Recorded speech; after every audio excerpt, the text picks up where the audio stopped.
ప్రార్థన చేసుకుందాం. సర్వోన్నతుడైన తండ్రి, మీ నామమునకు స్తోత్రములు.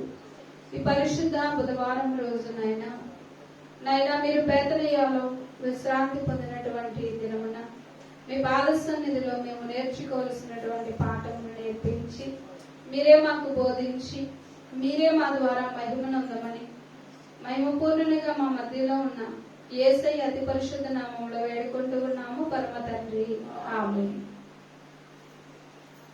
దేవుని యొక్క పరిశుద్ధ లేఖన భాగమును శ్రద్ధగా ధ్యానం చేసుకున్నాం. మత్తయి సువార్త 21వ అధ్యాయము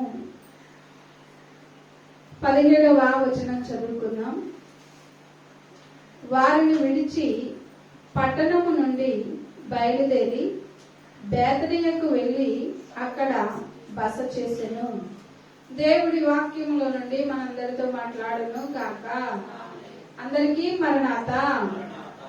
దేవుని యొక్క సన్నిధిలో యేసుక్రీస్తు ప్రభులు వారు జయోత్సవముతో యెరూషలేములో ప్రవేశించిన తర్వాత ఆయన పరిశుద్ధ సోమవారం రోజు అంజూరపు చెట్టు వైపు చూసి ఫలములు కోరుకున్నారు.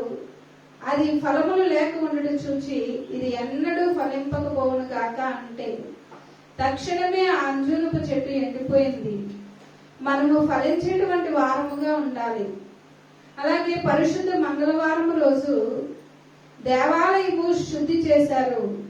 దేవాలయములో వ్యాపారములను రోకలు మార్చి వారి బలలను పడద్రోసి వారిని ఆ స్థలములో నుండి వెళ్ళగొట్టి ఇది నా ప్రార్థనా మందిరం అనబడును అని ప్రభు తెలియజేశారు.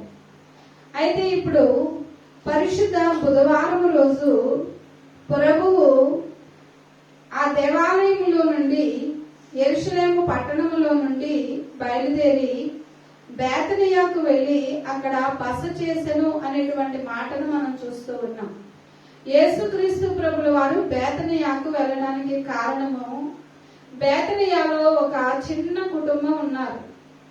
చూడండి, ఈ కుటుంబము మరియా, మార్తా, లాజరు. మార్తా యేసుక్రీస్తు ప్రభుల వారిని తన గృహంలోనికి చేర్చుకున్నదట. మరియా యేసు ప్రభుల వారు బోధిస్తూ ఉన్నప్పుడు ఆయన బోధ వినడానికి ఆయన పాదముల యొద్దే కూర్చునేది. లాజరు పరిచారకుడుగా ఉండేవాడు, స్నేహితుడుగా ఉండేవాడు. చూడండి, ఈ విధముగా యేసుక్రీస్తు ప్రభుల వారికి విశ్రాంతినిచ్చేటువంటి గృహముగా బేతనియాలో ఉండేటువంటి గృహము ఉండేది. యెరూషలేమునకు సమీపించి ఉండేది కనుక యెరూషలేమునకు చాలా దగ్గరగా సుమారుగా 2-3 కిలోమీటర్ల దూరంలోనే ఉన్నటువంటి ఈ యొక్క బేతనియా గ్రామంలో ఖర్జూరపు వృక్షాలు ఎక్కువగా ఉండేవి. అలాగనే ఈ బేతనియా గ్రామంలోనికి వెళ్లి యెరూషలేములోనికి ఆయా పండగల సందర్భంలో వస్తూ ఉన్నటువంటి విస్తారమైనటువంటి ప్రజలు సమీపంలోనే ఉన్నటువంటి బేతనియా గ్రామంలోనికి వెళ్లి అక్కడ బస చేసి విశ్రాంతి తీసుకునేటువంటి వాడిక కూడా ఉంది. ఈ బేతనియా గ్రామము సమాధానము కలిగినటువంటి గ్రామముగా పిలువబడుతూ ఉంది. అయితే ఈ బేతనియా గ్రామం అంతటిలో ఒకే ఒక కుటుంబము యేసు ప్రభుల వారిని చేర్చుకున్నారు. దేవునికి మహిమ కలుగును గాక. ఎన్నో కుటుంబాలు ఉంటాయి, ఎన్నో జీవితాలు ఉంటాయి, కానీ యేసుక్రీస్తు ప్రభుల వారిని చేర్చుకునే వారు అందరూ కూడా ఉండరు. యేసు ప్రభుల వారిని అంగీకరించే వారు అందరూ కూడా ఉండరు. యేసు ప్రభుల వారిని మార్త తన ఇంట చేర్చుకున్నదట. ఈ కుటుంబంలో ప్రభువు విశ్రాంతి తీసుకునేవారు, బసను ఏర్పాటు చేయగా చూడండి, అక్కడ బస చేసేవారు. శిష్యులతో పాటు ఆ యొక్క గృహంలోనికి వెళ్లి అక్కడ బోధించినటువంటి అనుభవము యేసుక్రీస్తు ప్రభుల వారికి ఉన్నది. చూడండి, ఈ గృహముల గురించి కొన్ని విషయాలను మనం ధ్యానం చేసుకుంటే, ఉత్తమమైన దానిని ఏర్పాటు చేసుకున్నటువంటి గృహమట. ఉత్తమమైనటువంటి దానిని ఎందుకు ఏర్పాటు చేసుకున్నది అంటే, చూడండి, యేసుక్రీస్తు ప్రభుల వారు ఆ గృహంలో బోధిస్తూ ఉన్నప్పుడు మార్త విస్తారమైనటువంటి పనులను ఏర్పాటు చేసుకుని ప్రభుతో అంటూ ఉంది, ప్రభువా నీకు చెందలేదా? మరి ఈ మరియా ఏం చేస్తూ ఉన్నది? నా దగ్గరికి వచ్చి నాకు సహకారంగా లేకుండా, పరిచర్య చేయకుండా నీ పాదాల దగ్గరే కూర్చుంటుంది అంటే చూడండి, ప్రభు అంటూ ఉన్నారు, మార్తా మార్తా, నీవు విస్తారమైన పనులు కల్పించుకుని ఉన్నావు గాని మరియా ఉత్తమమైన దానిని ఎన్నుకుంది, ఉత్తమమైన దానిని ఏర్పాటు చేసుకుంది, దానిని ఆమె యొద్ద నుండి ఎవ్వరూ కూడా తీసివేయలేరు. అంటే ఈ గృహంలో బోధ ఉంది. ఈ గృహంలో ఏముంది చెప్పండి? బోధ ఉంది. ఈనాటి కాలంలో గృహాలలో అనేకమైనటువంటి పిచ్చి కార్యక్రమాలన్నీ కూడా ఉంటూ ఉన్నాయి, కానీ యేసు ప్రభుల వారి యొక్క మాటలు ఉండట్లా. క్రైస్తవ కుటుంబాలలో కూడా యేసుక్రీస్తు ప్రభుల వారితో ఉండేటువంటి సహవాసము, కుటుంబ ప్రార్థన, ఒకరితో ఒకరు మాట్లాడుకునేటప్పుడు మరి వారు ప్రభువును గురించినటువంటి మాటలు, ప్రభుతో ఉండేటువంటి అనుభవము, యేసు ప్రభుల వారిని గురించినటువంటి బోధ, యేసు ప్రభులు వారు చేసినటువంటి అద్భుతములను గురించినటువంటి మాటలు లేకుండా ఇష్టానుసారంగా కుటుంబాలలో జీవిస్తూ ఎవరి ఇష్ట ప్రకారము వారు సాగిపోతూ ఎవరి ఇష్టానుసారముగా వారు నడుస్తూ ఉన్నటువంటి కారణము చేత కుటుంబాలలో ఐక్యత, సమాధానము లేకుండా కుటుంబాలు విచ్ఛిన్నమవుతూ ఉన్నటువంటి పరిస్థితులను మనం లోకంలో చూస్తూ ఉన్నాం. చూడండి, మనం గమనించినటువంటి వారమైతే వాక్యంలో మరి ఈ యొక్క కుటుంబంలో ఉత్తమమైనటువంటిది ఉంది. అసలు ఉత్తమమైనటువంటి కుటుంబముగా ఈ కుటుంబం ఎందుకు మారిపోయిందంటే యేసు ప్రభులు వారు ఈ కుటుంబంలోనికి వచ్చారు. అందుకే ఈ కుటుంబము ఉత్తమమైనటువంటి కుటుంబం, శ్రేష్టమైనటువంటి కుటుంబం, యేసు ప్రభుల వారి బోధ వినేటువంటి కుటుంబం, యేసు ప్రభుల వారి బోధను వినిపించేటువంటి కుటుంబం, యేసు ప్రభుల వారికి ఆతిథ్యం ఇచ్చినటువంటి కుటుంబముగా ఈ కుటుంబం మారిపోయింది. అదే విధముగా మనం గమనించినటువంటి వారమైతే ఈ కుటుంబం అట సమాధానము కలిగినటువంటి కుటుంబం. చూడండి, 133వ కీర్తనలో రాసి ఉంటుంది, సహోదరులు ఐక్యత కలిగి నివసించుట ఎంత మేలు, ఎంత మనోహరము. వీరు సహోదరులుగా ఉన్నారు, వీరు ఐక్యత కలిగి ఉన్నారు, వీరు ఒకరికి ఒకరు సహోదరులుగానే ఉన్నారు కాబట్టి ఐక్యతతో ఉన్నారు. దేవుని పిల్లలమైనటువంటి మనం కూడా ఐక్యత, సమాధానం అనేటువంటిది కుటుంబంలో ఉండినట్లుగా మనము దేవుని బట్టి, యేసుక్రీస్తు ప్రభుల వారిని బట్టి సమాధాన స్థితిలో కొనసాగింపబడవలసినటువంటి వారమై ఉన్నాం. రెండవదిగా మనం చూస్తే సువాసన వెదజల్లినటువంటి గృహం అంటే ఈ గృహము దేవునికి మహిమ కలుగును గాక.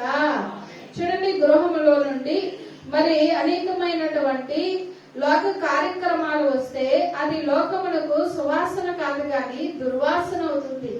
కానీ ఈ గృహంలో సువాసన ఎప్పుడైతే ఈ గృహంలో ఆతిథ్యం తీసుకుని యేసు ప్రభుల వారు బోధిస్తూ ఉన్నారో మరియ వచ్చి జటామాంసి అత్తరు గుండెను పగలగొట్టి మరి ఆయన పాదములకు పూసి ఆయన తల వెంట్రుకలను ఆయన పాదములతో తుడిచి మరి ఆయనను ఆ జటామాంసి అత్తరుతో అభిషేకించిందట. అక్కడ ఉన్నటువంటి వారు మరి సరుగుకుంటూ, ఎందుకు ఇంత వెలైనటువంటి అత్తరును నీవు పాడు చేస్తావు, దీనిని అమ్మి పేదలకిస్తే వారు చక్కగా జీవిస్తారు కదా అంటూ ఉంటే ప్రభు అంటూ ఉన్నారు, ఈమె నా భూస్థాపము నిమిత్తము దీనిని చేసినది, ఈమెను కలవర పెట్టవద్దు, ఈమె నన్ను విస్తారముగా ప్రేమించింది కనుక ఈమె విస్తార పాపములు క్షమించబడ్డాయి. ఎక్కడెక్కడైతే సువార్త ప్రకటింపబడుతుందో ఆ చోట్ల నెలలో కూడా ఈమెను గురించి వ్రాయబడి ఉంటుంది, ఈమెను గురించి ప్రస్తావించబడుతుంది అని యేసుక్రీస్తు ప్రభువు వారు చెప్పారు. చూడండి, ఆమె తనకు ఉన్నటువంటి దానిలో ఉత్తమమైనటువంటి స్థితిలో ఉన్నతమైనటువంటి క్రమమును, ఉన్నతమైనటువంటి ఆ గౌరవమును ప్రభు పట్ల నిలిపి ఆమె ఆ గృహములో అభిషేకించింది కనుక ఆ గృహము సువాసన కలిగినటువంటి గృహముగా వచ్చింది. చూడండి, ఒక గృహంలో యజమానుడు ఉంటే ఆ యజమానుడు ఎంత మంచివాడమ్మా, ఎంత మంచిగా అందరికీ సహాయం చేస్తాడు, చూస్తే కనబడితే ఎంత చక్కగా మాట్లాడతాడు, ఎంత చక్కగా ఆదరణ, ధైర్యం ఇచ్చేటువంటి మాటలు మాట్లాడతాడు, ప్రభువును బట్టి బలపరుస్తాడు అని ఒక యజమానుడి గురించి లోకము లేక సహోదరులు, పొరుగువారు చెప్పుకుంటే అది సువాసన. అలాగనే ఆ యజమానురాల గురించి ఈమెమ్మ ఇంటికి వస్తే ఎంత మంచిగా సహాయం చేసింది, చక్కగా మాట్లాడుతుంది, చక్కగా ఏమైనా కావాలంటే సహాయం చేసింది, ఈమె చక్కగా తన ఇంటి వారిని దిద్దుకుంటుంది. ఇది సువాసన. ఈ గృహంలో ఉన్నటువంటి పిల్లలు ఎంత మంచివారు, దేవుని యందు భయభక్తులతో ఉంటారు, ప్రార్థన చేసుకుంటారు, దేవాలయంలోనికి వెళ్తారు, చక్కగా తల్లిదండ్రులకు విధేయులుగా ఉంటారు, చక్కగా చదువుకుంటారు, చక్కగా పని చేస్తారు అంటే ఇది సువాసన. ఈ కుటుంబము దేవుని సన్నిధిలో ప్రార్థన చేసుకుంటారు, దేవాలయంలోనికి వెళ్తారు, ఈ గృహంలో మంచి కార్యక్రమాలు చేసుకుంటూ ఉంటారు, ఈ గృహము దేవుని యందు భయభక్తులతో ఉంటారు, ఎవరి ద్వారా కలవరపడరు, ఎవరిని కలవరపెట్టరు, ఎవరిని మరి దూషించరు, ద్వేషించరు, చక్కగా దేవుని నామమును ఎత్తి చూపిస్తారు అని లోకము చెప్పుకుంటే ఆ గృహంలో నుండి వచ్చేది సువాసన.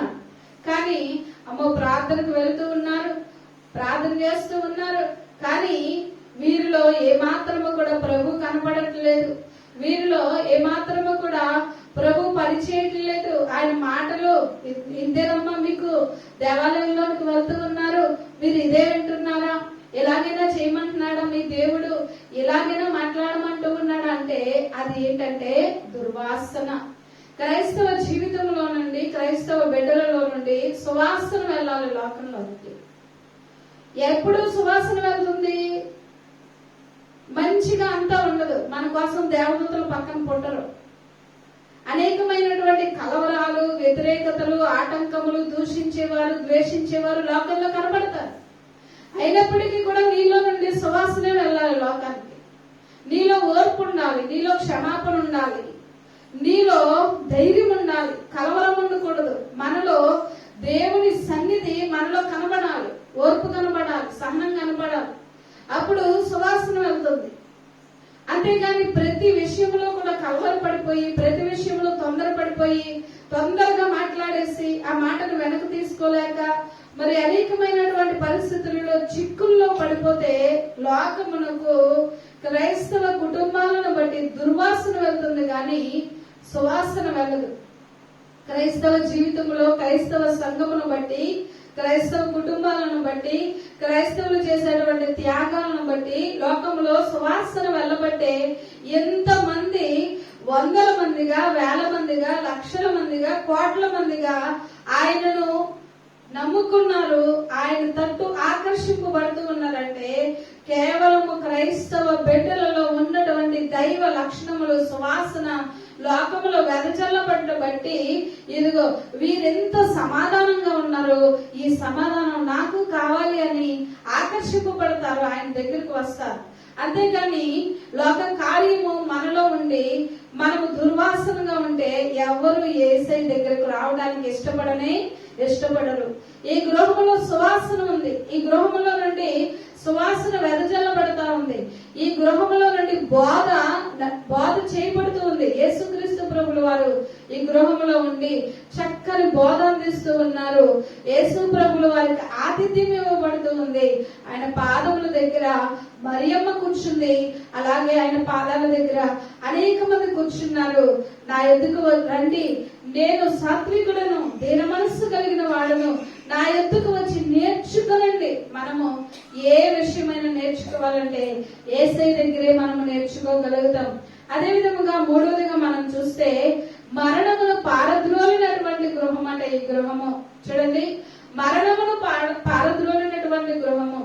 లాజరు పరిచారకుడుగా ఉన్నాడు, స్నేహితుడుగా ఉన్నాడు, ఏమైనా కావాలంటే సమకూరుస్తూ ఉన్నాడు. అదే లాజరుకు జబ్బు చేసింది, కాయిలా పడ్డాడు.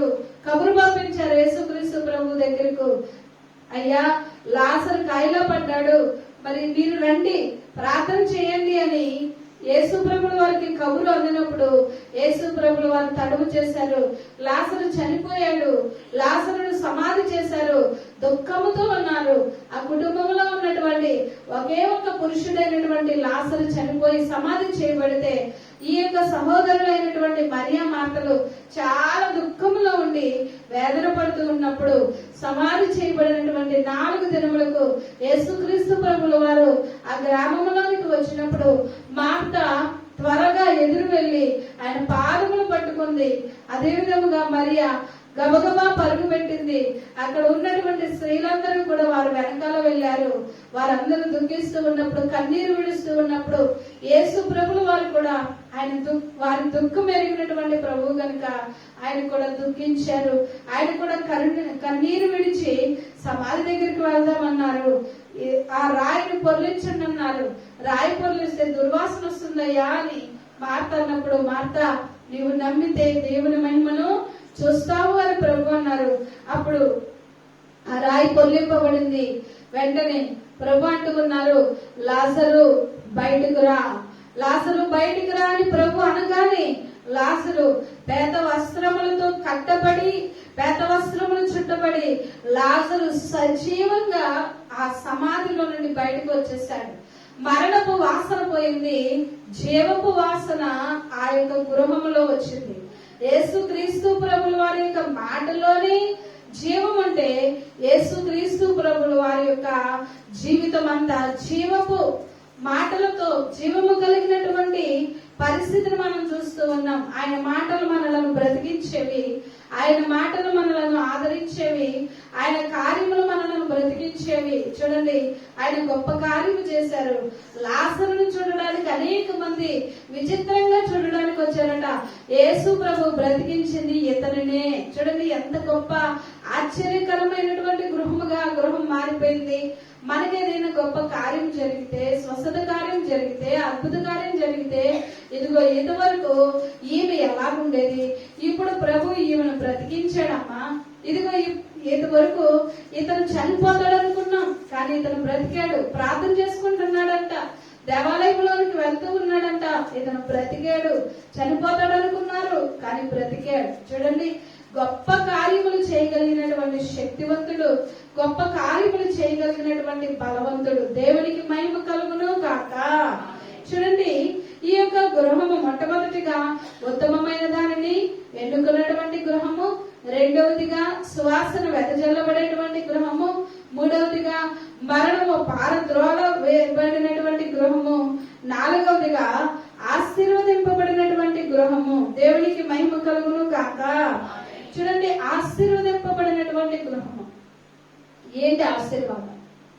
ఈ లోకంలో మనం చూస్తాం, ఆశీర్వాదము అంటే ఒక గృహం కట్టుకోవడమా, ఆశీర్వాదము అంటే ఒక స్థలం కొనుక్కోవడమా, ఆశీర్వాదము అంటే మరి లోకంలో ఉన్నటువంటి సంపదలను సమకూర్చుకోవడమా, ఆశీర్వాదము అంటే ఉద్యోగం రప్పించుకోవడమా, ఆశీర్వాదం అంటే ఏంటి అసలు? చూడండి, అసలైనటువంటి ఆశీర్వాదము ఒక గృహములోనికి యేసు ప్రభుల వారు రావడమే ఆశీర్వాదం.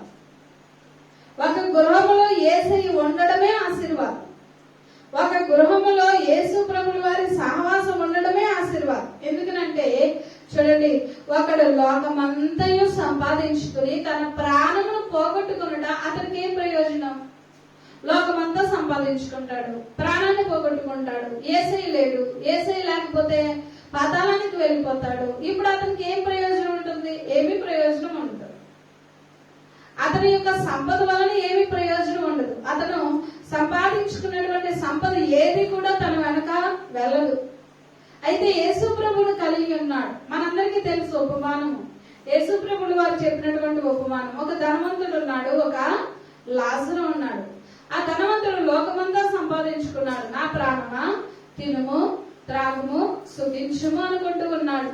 లాజరు పేదవాడు, మరి దరిద్రుడుగా ఉన్నాడు. ఆహారం పెట్టేవారు కూడా ఎవరు లేరు. చూడండి, రోగి అయి ఉన్నాడు. ఈ లాజరు బలహీనుడుగా ఉన్నాడు. ఎవరు లేరు, ఏమీ లేదు. ధనవంతుడి బల్ల మీద నుండి పడేటువంటి రొట్టె మొక్కలను ఏరుకుని తినేటువంటి వాడుగా ఉన్నాడు. చూడండి, ఈ ధనవంతుడు చనిపోయాడు, లాజరు చనిపోయాడు. ధనవంతుడు అగ్నిగుండంలోనికి వెళ్ళిపోయాడు. అక్కడ అగ్ని ఆరదు, పురుగు చావదు. లాజరు అబ్రహాము రొమ్మును అనుకున్నాడు. లాజరు సమాధానంగా ఉన్నాడు. ధనవంతుడు చూస్తూ ఉన్నాడు లాజరు వైపు. అయ్యో, జ్ఞాపకం చేసుకుంటూ ఉన్నాడు. నా ధనం ఏమైపోయింది, నా సౌఖ్యం ఏమైపోయింది, నా సదుపాయాలు ఏమైపోయింది, నా పనివారు ఏమైపోయారు, నేను ఇక్కడ వేతన పడుతూ ఉన్నాను. తండ్రి అయిన అబ్రహమ్మా, నీ యొక్క ఒడిలో ఉన్నటువంటి, నీ రొమ్మును ఆనుకున్నటువంటి లాజరును పంపించి తన యొక్క చిటికిన వేలితో ఒక్క ఒక బొట్టైనా కూడా నాకు నీటిని అందించమని చెప్పు అని చెప్తూ ఉన్నాడు. అక్కడ వారు ఇక్కడికి, ఇక్కడ వారు అక్కడికి రావడానికి అవకాశం లేదు, ఒక పెద్ద అగాధం ఉన్నది అని అబ్రహాం గారు చెప్తూ ఉన్నారు. చూడండి, లోకములో ఉన్నటువంటివి ఆశీర్వాదం కాదు, కానీ మనము యెహోవా దేవుడిగా గల జనులు ధన్యులు. యేసు ప్రభుల వారిని కలిగి ఉండట, ఆయనను సొంత రక్షకునిగా అంగీకరించడం ఆశీర్వాదం. బాప్తిస్మం తీసుకున్నట, రక్షింపబడుట ఆశీర్వాదం. ప్రభు బల్లలో పాలుపంపులు పొందుట ఆశీర్వాదం. దేవుని వాక్యమును వినట ఆశీర్వాదం.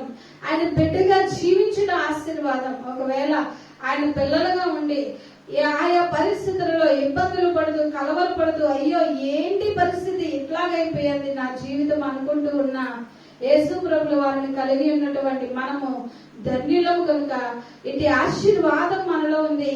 ఈ గృహంలో ఆశీర్వాదం ఉంది, ఈ గృహంలో ప్రభు సహాయం ఉంది, ఈ గృహంలో మరణము త్రోలివేయబడింది.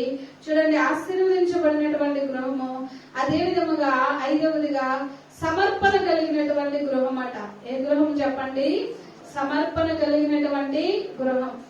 యేసు ప్రభుల వారు ఆ మార్గంలో వెళ్తూ ఉన్నప్పుడు, ఆయా పట్టణములలో సంచరిస్తూ ఉన్నప్పుడు అందరూ కూడా బహుశా అనుకుని ఉండొచ్చు, యేసు ప్రభుల వారి బోధ విని నీ దారి నీది, మా దారి మాది, నీ పని నీది, మా పని మాది. కానీ ఈ గృహం అలా అనుకోలేదు. ప్రభువా, మా ఇంటికి రండి అయ్యా, మా ఇంటిలో బస చేయండి అయ్యా, మేము ఆతిథ్యం ఇస్తామయ్యా, మా ఇంటిలో విశ్రాంతి తీసుకురండి అయ్యా. ఎంత ప్రేమ యేసు ప్రభుల వారి ఎడల ఈ గృహము చూపించకపోతే ఇక తెల్లవారితే ప్రభువులకు శ్రమ. ఎప్పుడైతే యేసు ప్రభుల వారు గెత్సెమనే తోటలోనికి వెళ్లి కన్నీరు విడిచి ప్రార్థన చేస్తారో ఆయన ముందర శ్రమ కనబడతానే ఉంది, వేదన కనబడతానే ఉంది. ఆయన ఏ క్షణములో ఆయనను పట్టుకుంటారో ఆయనకు తెలుసు. ఏ విధముగా ఆయనను బాధిస్తారో ఆయన మనసుకు తెలుసు. ఏ విధముగా ఆయనను కొరడాలతో కొడతారో ఆయన మనసుకు తెలుసు. ఏ విధముగా ముళ్ళ కిరీటాలు పెడతారో, ఏ విధముగా ఆయన ముఖం మీద ఉమ్మి వేస్తారో, ఎంత భారమైనటువంటి శిలువను ఆయన మోయవలసి ఉన్నదో, ఎన్ని కొరడా దెబ్బలు ఆయన భరించాలో, ఎన్ని నిందల అవమానములు భరించాలో, ఎంత అవమానములు నిర్లక్ష్య పెట్టాలో, ఏ విధముగా శిలువలో ఆయన మండుటెండలో వేలాడి చివరి రక్తపు పొట్టు వరకు ఆయన రక్తంను చిందించాలో, ఇంత వేదన కలిగి ఉండి, హృదయంలో ఇంత భారము కలిగి ఉండి, ఇంత వేదన కలిగి ఉండి ఈ గృహంలోనికి వెళ్ళారంటే ఆ గృహంలో యేసు ప్రభుల వారికి ఎంత ఆదరణ కలిగి ఉంది. ఆ గృహంలో ఉన్నవారు యేసు ప్రభుల వారిని ఎంతగా ప్రేమించారు. ఆ గృహంలో ఉన్నటువంటి సమర్పణ యేసు ప్రభుల వారికి ఎంత అంగీకారమైంది. వారి యొక్క జీవితంలో యేసు ప్రభుల వారికి ప్రథమ స్థానం ఇచ్చారు. యేసు ప్రభుల వారిని విస్తారముగా ప్రేమించారు. యేసు ప్రభుల వారి ఎడల విస్తారమైనటువంటి ప్రేమను చూపించి ఆ గృహంలో యేసు ప్రభుల వారికి నెమ్మది కలుగునట్లుగా, ఆ గృహంలో విశ్రాంతి కలుగునట్లుగా, ఆ గృహంలో సమాధానం కలుగునట్లుగా, ఆ గృహము యేసయ్య గృహమేనా అన్నట్లుగా మారిపోయింది. చూడండి, ఆ ప్రాంతంలో యేసు ప్రభుల వారు వచ్చారు అని ఒకవేళ ఆ చుట్టుపక్కల ఉన్నటువంటి వారికి తెలిస్తే, యేసు ప్రభు వచ్చారా బేతనియాకు, అవునా, సరే అయితే వెళ్దాం పదండి, డైరెక్ట్ గా ఎక్కడికి వచ్చేస్తారంటే మరియ మార్తల గృహానికి వచ్చేస్తారు. అంటే ఆ గ్రామంలోనికి, ఆ ప్రాంతంలోనికి యేసు ప్రభుల వారు వచ్చారు అని తెలిస్తే ఎవరైనా ఎక్కడ ఉంటారో అడ్రస్ వారందరికీ తెలుసు. ఎక్కడ ఉంటారు? మరియా, మార్తా, లాజరు గృహంలో ఉంటారు, పలానా చోట ఉంటారు. ఇంకా వెతుక్కోవాల్సిన అవసరం లేదు, ఇంకా తడువుకోవాల్సిన అవసరం లేదు. ఎక్కడున్నారు ఆయన ఈ రోజు అనుకోవడానికి అవసరమే లేదు. బేతనియా వచ్చారా? ఆ గృహంలో ఉంటారు ప్రభు.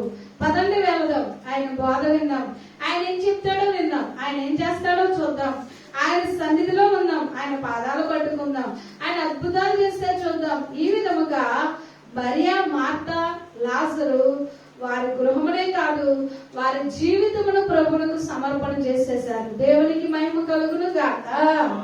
కాబట్టి ఎంతో వేదన ఆయన హృదయములో ఉన్నది, కానీ ఆ వేదనంతా కూడా చూపించకుండా. చూడండి, కొంతమంది ఏదైనా వేదన ఉందనుకోండి, కష్టం ఉందనుకోండి, బాధ ఉందనుకోండి, అది మొత్తం అందరికీ చూపించేస్తారు. ముఖం ఇలాగ ముడుచుకుని మరి బాధగా పెట్టుకుని. చూడండి, దేవాలయంలోనికి వచ్చిన కొంతమంది చర్చిలో కూర్చుంటారు, కానీ వారి ముఖం చూస్తే అమ్మో ఈ కుటుంబంలో ఏదో అయిపోయింది బాబోయ్ అనే విధంగా వెంటనే వారి ముఖం చూస్తే తెలిసిపోతుంది.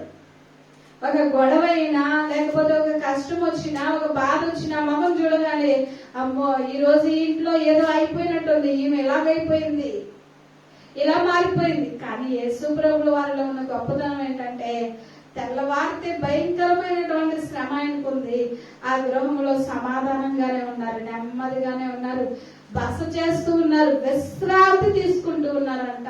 దేవునికి మహిమ కలుగును గాక. దేవుని పిల్లలమైనటువంటి మనము శ్రమలలో నుండి వెళ్ళవలసి వచ్చినప్పుడు కలవరపడకూడదు. ప్రయాసపడి భారం వహించి ఉన్న సమస్త జనులారా నా ఎద్దుకు రండి, నేను మీకు విశ్రాంతిని ఇస్తానన్నారు. ప్రభు చూసుకుంటాడు. ఎంత కష్టమైన ప్రభు చూసుకుంటాడు. ఎన్ని నిందలు అవమానములైన ప్రభు చూసుకుంటాడు. ఆయనకి అప్పు చెప్పాలి. మనం కలవరపడి ఏం చేయగలుగుతాం? మనం కలవరపడి, మనం చింతించి, మనం దుఃఖించి, ఒంటరిగా కూర్చుని ఏడ్చి, ఏ విధముగా కలవరపడినా గాని మనం ఏమి కూడా చేయలేదు. ఏడవడము, దుఃఖించడము కాదు, గాని మనము సమాధానంగా ఉండాలి. మనల్ని చూసినప్పుడు వీరికి ఏమి కష్టం లేదనుకుంటా అనుకోవాలి. లోకం వీరికి ఏమి బాధలు లేవనుకుంటా అనుకోవాలి. కానీ ఉంటాయా ఉండవా? ఉంటాయి. యేసు ప్రభువుల వారిని చూస్తే అబ్బాయి ఎంత మంచిగా విశ్రాంతి తీసుకుంటున్నారు. ఈయన బేతనియాలో బస చేస్తూ ఈ మరియా మార్త లాజరు గృహంలో విశ్రాంతి తీసుకుంటూ ఉన్నారు. ఆయన హృదయంలో ఎంత కలవరం ఉంది. నీతిమంతులు సింహము వలె ఎలా ఉంటారంట? ధైర్యంగా ఉంటారంట. ధైర్యంగా ఉండాలి. శ్రమ వస్తూ ఉన్నా, వచ్చేసినా ధైర్యంగానే ఉండాలి. శత్రుఘ్న మేషక అబేద్నెగోలు అగ్నిగుండంలోనికి వెళుతూ ఉన్నా, అమ్మో మమ్మల్ని వేసేస్తున్నారు బాబోయ్, ఇంకా మిమ్మల్ని ఎప్పుడు చూడము, అమ్మో ఇదే చివరి చూపు అని ఏడవలా, ధైర్యంగానే ఉన్నారు. దానియేలు సింహాల బోనులోకి వెళ్ళిపోతూ ఉన్నా కూడా సింహాలలో వేసేస్తున్నారు, ఇంకా ఎప్పుడు కూడా మిమ్మల్ని చూడడం సహోదరులారా అని ఏడవలేదు, దుఃఖించలేదు, బాధపడలేదు, చింతించలేదు, ధైర్యంగానే వెళ్ళాడు. శ్రమలోనికి ధైర్యంగానే వెళ్ళాడు. భక్తులే ధైర్యంగా వెళ్తే యేసు ప్రభువుల వారు శ్రమలకు ముందు విశ్రాంతి తీసుకుంటూ ఉన్నారు, ధైర్యంగా ఉన్నారు, నెమ్మదిగా ఉన్నారు. ఆయనతో పాటు ఉన్నటువంటి వారు ధైర్యంగా ఉండేటట్లు చూస్తూ ఉన్నారు, సమాధానంగా ఉండేటట్లు చూస్తూ ఉన్నారు. గొప్ప సమర్పణ ఈ గృహంలో ఉన్నది. దేవుని పిల్లలమైనటువంటి మనం కూడా సమర్పణ నేర్చుకోవాలి. ఆయన కొరకు మరి పనిచేయడం నేర్చుకోవాలి. ఆయన మాటలను ప్రకటించడం నేర్చుకోవాలి. ఆయనను చేర్చుకోవడం నేర్చుకోవాలి. ఆయనకి ఇవ్వడం నేర్చుకోవాలి. ఆయన కొరకు ప్రకటించడం నేర్చుకోవాలి. యేసయ్య కొరకు ఏమి సమర్పణ మనము కలిగి ఉన్నామో పరిశీలన చేసుకుని ప్రభువుని కొరకు తనువు నాదిదిగో గైకొనమి యో ప్రభువా అన్నారు దేవదాసయ్య గారు. నా తనువంతా ఇచ్చి వేస్తూ ఉన్నాను, వెండి బంగారం ఏమిగో. చూడండి, సమస్తము కూడా నాకున్నవి ఏవైతే ఉన్నవో చూడండి వాటిని నేను మీకు ఇస్తూ ఉన్నాను అని తన జీవితం అంతా కూడా ఎంత కష్టం ఎదురైనా, ఎన్ని బాధలు ఎదురైనా, ఆటంకములు ఎదురైనా బైబిల్ మిషన్ కొరకు, దేవుని నామమును ఎత్తి చూపించుట కొరకు, ఆయన నామమును ప్రకటించుట కొరకు తన జీవితమునే సమర్పణ చేసి ఉన్నారు. ఈనాటి కాలంలో కొంచెం సమయం ప్రభువులకు ఇవ్వలేకపోతూ ఉన్నారు, కొంచెము పని ప్రభువులకు ఇవ్వలేకపోతూ ఉన్నారు, కొంచెము మరి ప్రభువుల కొరకు చేయవలసినటువంటి ప్రేరేపణను కూడా ఇదిగో పరిశుద్ధాత్మ తండ్రి ప్రేరేపిస్తూ ఉంటాడు. ఇదిగో దేవుని బిడ్డ, నీవు ఎంతవరకు నా సన్నిధిలో ప్రార్థన చేశావు, ఈ పని నా కొరకు చేయని పరిశుద్ధాత్మ దేవుడు ప్రేరేపిస్తూ ఉంటే, ప్రభువా నేను ప్రార్థన అయితే చేస్తాను, నువ్వైతే నాకు ఇవ్వు, కానీ నీ ఆశీర్వాదాలు అయితే నాకు కావాలి, కానీ నీ ప్రేరేపణ నాకు వద్దు, నీ పని నువ్వు చెప్పింది నేను చేయను, నీవు చెప్పింది చేయడం నాకు ఇష్టం లేదు, నాకు చాలా పని ఉంది, నాకు చాలా బాధ్యత ఉంది, ఒకవేళ నేను చేస్తే ఇదిగో ఇతనైనా చేసేది, ఇతనైనా గొప్ప అని వాళ్ళు అనుకుంటారు, వీళ్ళు అనుకుంటారు, ఇలాగా అనేకమైనటువంటి సాకులు చెప్పి ఆయన మనలను ఏదైతే ప్రేరేపిస్తూ ఉన్నారో ఆ పని చేయకుండా త్రోసివేసేటువంటి మనస్తత్వం కాదు. కానీ చూడండి, మనం నేర్చుకోవాల్సింది ఈ రోజు ఏంటంటే ఆయన చెప్పింది చేయాలి, ఆయన చెప్పంది కూడా మనము చేయాలి. రెబ్కా ఎలియాజరు అడిగాడు, అమ్మా దాహంలో కొంచెం నీళ్ళు ఇస్తావా? అడిగింది అంటూ ఉంది, అయ్యా నీళ్లు పోస్తానయ్యా తాగండి. అడగనిది చెప్పంది కూడా గ్రహించి చేస్తా ఉంది, గ్రహిస్తూ ఉంది.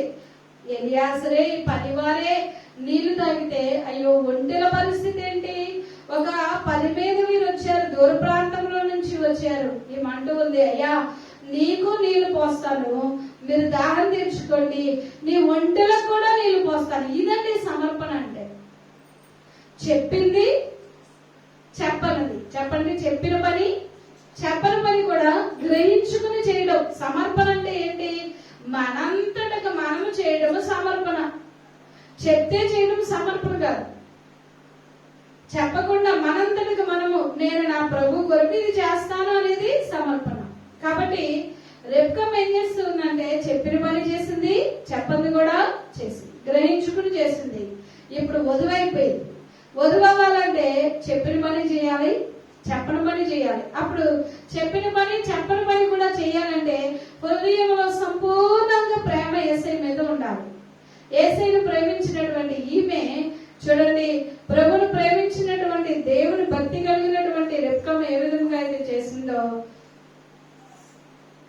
ఆయన పాదముల యొద్ద బోధ విన్నటువంటి మరియా ఆమె సమర్పణ, బోధ వినే సమర్పణ. పరిచర్య చేసినటువంటి మార్త, ఆమెకు మరి పరిచర్య చేసేటువంటి గొప్ప కృప, ఆమె యొక్క సమర్పణ. అలాగే సహవాసము చేసి స్నేహితుడిగా పిలువబడినటువంటి లాజరు యొక్క సమర్పణ ఈ గృహంలో చూస్తూ ఉన్నాము. ప్రభు శ్రమలకు ఎదురు వెళుతూ, శ్రమలకు దగ్గరగా ప్రవేశిస్తూ మన కొరకు వేదన పొంది ఉన్నారు కనుక ఈ సమాధానము కలిగినటువంటి గృహముగా చూడండి, ఉత్తమమైన దానిని ఏర్పాటు చేసుకున్న గృహముగా, సువాసన వెదజల్లబడినటువంటి గృహముగా, అలాగే మరణము పారద్రోలబడినటువంటి గృహముగా, ఆశీర్వదింపబడినటువంటి గృహముగా, సమర్పణ కలిగినటువంటి గృహముగా, మన గృహాలలో ఉండకూడనటువంటి వాటిని తీసివేసుకుని గృహాలను తీర్చిదిద్దుకుని మనము సమాధానముతో ఆయన వైపు చూస్తూ సాగిపోయే ధన్యత రాకడ సిద్ధపాటు ప్రభు మనందరికి దయచేయను కాక. ఆమేన్. ప్రార్థన చేసుకున్నాం. ప్రభు వైపు చూస్తూ, ప్రభువా నా గృహములో మీ ప్రార్థన, నా గృహములో మీ వాక్యము, నా గృహములో సమర్పణ, నా గృహములో నుండి మీకు మహిమ రావాలయ్యా. నా గృహము నిన్ను ఆరాధించుకునే గృహముగా, భూలోకములో ఉన్న పరలోకముగా నా గృహం ఉండాలి దేవా. నా గృహమును తీర్చిదిద్దండి. నా గృహములో మీరే ఉండండి, మీ సన్నిధి ఉంచండి దేవా. నేను ప్రతిదినము ప్రార్థన చేస్తాను, ప్రతిదినము వాక్యము చదువుతాను, ప్రతిదినము మీ పని చేస్తాను ప్రభువా. మీ తలంపులు కలిగి ఉంటాను, మీ సన్నిధిని నిలుపుకుంటాను అని ప్రభు వైపు చూస్తూ, శ్రమలకు అతి సమీపంలో ఉన్నటువంటి ప్రభువు ఎట్టి ధైర్యం అయితే కలిగి ఉన్నారు దేవా, అట్టి ధైర్యము నాకు దయచేయండి. ఎన్ని శ్రమలు ఎన్ని చిక్కులు వచ్చినా నేను ధైర్యముగా ఉన్నట్లు మీ కృపను చూపించండి అని మనమందరము కూడా ప్రభు వైపు చూస్తూ ప్రార్థన చేద్దాం. పరిశుద్ధుడా, కృప కలిగిన దేవా, మా మధ్యలో ఉన్న మా ప్రియ పరలోకపు తండ్రి, మీ నామములకు నమస్కారములు చెల్లిస్తూ ఉన్నాము తండ్రి. మీ సన్నిధి మాతో ఉంచినందుకు మీకు స్తోత్రములు దేవా. ప్రభువా, మీరు మాతో మాట్లాడినందుకు మీకు స్తోత్రములు. మరియా, మార్త, లాజరు బేతనియాలో ఉన్నటువంటి ఆ గృహంలో మీరు విశ్రాంతి తీసుకున్నటువంటి ఈ పరిశుద్ధ బుధవారం రోజు మేమును మీ బోధ వినేవారముగా, మేమును పరిచయం చేసేవారముగా, మేము మీకు స్నేహితులముగా ఉన్నట్లుగా ఐక్యత కలిగి, సమాధానం కలిగి, మీ సన్నిధిలో సాగిపోయే వారంగా ఉండడానికి సహాయం చేయండి. ఈ వాక్యము విని ఉన్న మీ బిడ్డలైన వారందరికీ మెండైన దీవెనలు దయచేయండి. ప్రతి గృహములో ఆనందమును, సంతోషమును, సమాధానమును, ధైర్యమును నింపివేయండి. ప్రతి వారి అవసరత తీర్చండి. మేలులతో తృప్తి పరిచి మీ సిలువలో ఉన్నటువంటి ఆశీర్వాదములు మేము అందుకోవడానికి సహాయం చేయమని మీ యొక్క ప్రియ కుమారుడు మా కొరకు ప్రాణం పెట్టిన యేసయ్య పరిశుద్ధ నామములో వేడుకుంటూ ఉన్నాము పరమ తండ్రి, ఆమేన్. పరలోకమందున్న మా తండ్రి, మీ రాజ్యం వచ్చునుగా, మీ చిత్తం పరలోకమందు నెరవేర్చినట్లు భూమి అందులో నెరవేరునుగా. మాకు కావలసిన ఆహారం దయచేయండి. మా ఎడల అపరాధం చేసిన వారిని మేము క్షమించుచున్న ప్రకారం మా అపరాధం క్షమించండి. మమ్మల్ని శోధనలు తేక కీడును తప్పించండి. రాజ్యము, శక్తి, మహిమ నిరంతరం నీవేనవి తండ్రి, ఆమేన్. ప్రవేశ రక్తమే చేయండి, ప్రవేశ రక్తమే చేయండి, అపవాది క్రియలకు ప్రవేశ రక్తము సంపూర్ణ విజయం, అపవాది క్రియలకు అనంతకాల నాశనం కలుగుగా. హల్లెలూయా, హల్లెలూయా, హల్లెలూయా. స్తోత్రం, స్తోత్రం, స్తోత్రం. తండ్రి, కుమార, పరిశుద్ధాత్మ త్రిత్వ దేవుని దీవెన మన గృహములను సమాధాన గృహము, పరిచర్య చేసే గృహముగా, రాకడు సిద్ధపడే గృహముగా చేసి ఆయన మహిమ రాకడ కొరకు మనలను సకల పరిశుద్ధులను సిద్ధము చేయును గాక. ఆమేన్. అందరికీ మరణాత.